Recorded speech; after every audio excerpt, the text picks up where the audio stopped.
All right, sorry about that. My camera turned off. So we were talking about we don't use commands. We're using the contact pressure of the leash and the distance pressure with the bed.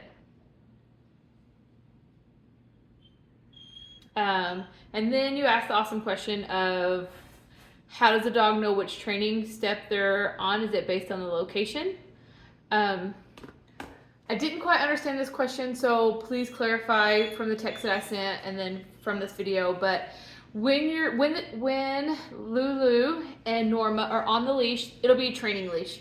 Whether it's riding a bicycle, whether it's jogging, whether it's walking, whatever that is. Scott and I hope to get them out later this week on riding a bicycle in case that's something you want to do. We'll work with them on how to run beside the bicycle.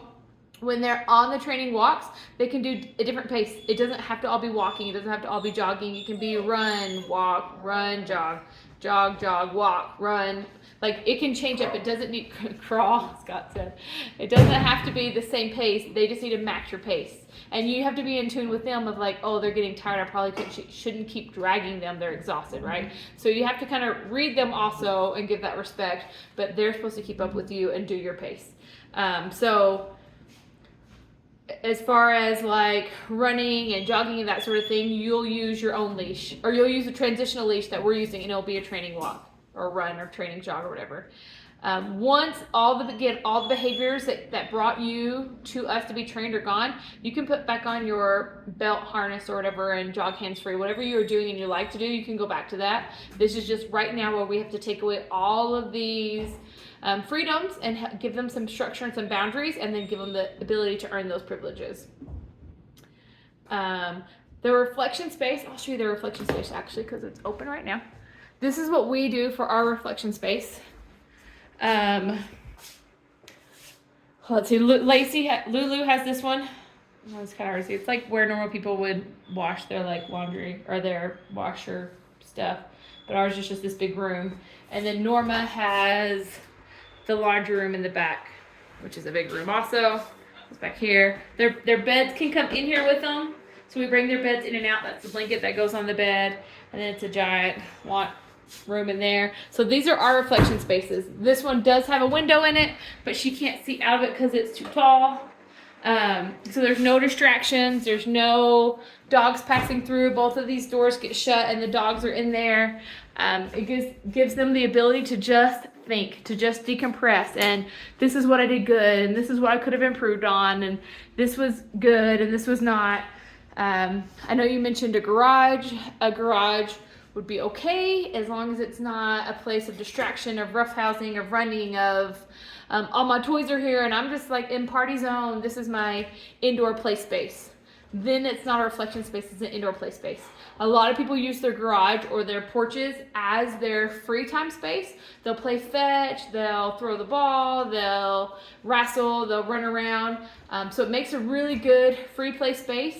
I'm not sure if it would make a really good reflection space without seeing it, but just so you kind of have a comparison of what we're going for. We're going for a place for them to have a Zen moment where they can just relax and think about everything that they've learned.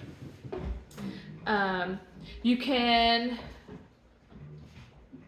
so during the reflection, they are alone during that reflection. It's like, if I wanted to stop and think about my day, I couldn't really think about my day if someone else was hanging out with me or playing video games, right? Like, I really need to be alone and think and process that. So when they reflect at our house, just like you saw, they have 2 different rooms.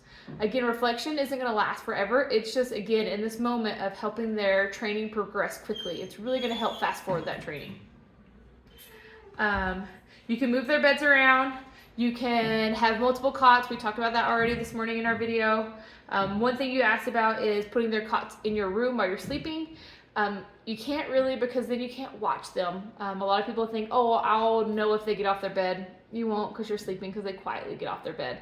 So if you can, with 100% surety, know that if they stand up at any point while you're sleeping, you can wake up and give them that distance pressure, then yes, you can put their beds in the room. But I've never run into anyone who can actually do that. Even with cameras in our room and motion detectors, they go off all the time, and it's just not a feasible situation. You have to have that consistency of your butt comes up, you're getting corrected, your butt comes up, you're getting corrected. Now, again, once they're doing really good with the beds and they're able to stay on them, without me watching. I can go do fold a load laundry and come back and they're still in their beds. We have a camera right up here where when we're ready, they're not ready yet, but once they're ready, I can start to adventure out a little bit and I'll watch them on the camera and see, okay, I'm able to go in the other room for 5 minutes and they stay on their bed while I'm gone. Or, oh, I can do 10 minutes, 20 minutes, 30 minutes, whatever that looks like, and I know they're on their bed, and if they're not, I can immediately run back to their bed and I can correct them. But bedtime, usually you can't do it. So the best place to put them during bedtime is either in free play, if you want your dog to be having fun and playing and goofing, or in that reflection space where they can just be calm, cool, and collected. If you leave the house during the day for multiple hours, they'll be in reflection or in their free play space. Whatever that looks like for your home, whether it's that garage for free play or that garage for reflection, or it's their kennel for reflection, or it's outside in the backyard for free play, and they'll need to be in one of those two spaces because you can't correct them if you're gone, if they're on their beds. Oh, you asked about water. So here you can see we have the stools, we have the bucket of water here, and then we put the food right beside it if they need, whenever it's time to feed them. And they can stand up and eat and drink, but as soon as they're done eating or drinking, they have to put their bum back down. And then you don't need to purchase a special leash. These are awesome, cool leashes, but we'll give you one when you pick them up. You'll get to pick your color and your size that you want, and we'll give you a leash when you leave so that you can keep them up on their training. You can always purchase more from us, or you can buy directly from the lady who makes them. It's called Heather's Heroes, and they're located in Draper, Utah. They're a little more expensive because we just buy them in bulk and sell them at wholesale.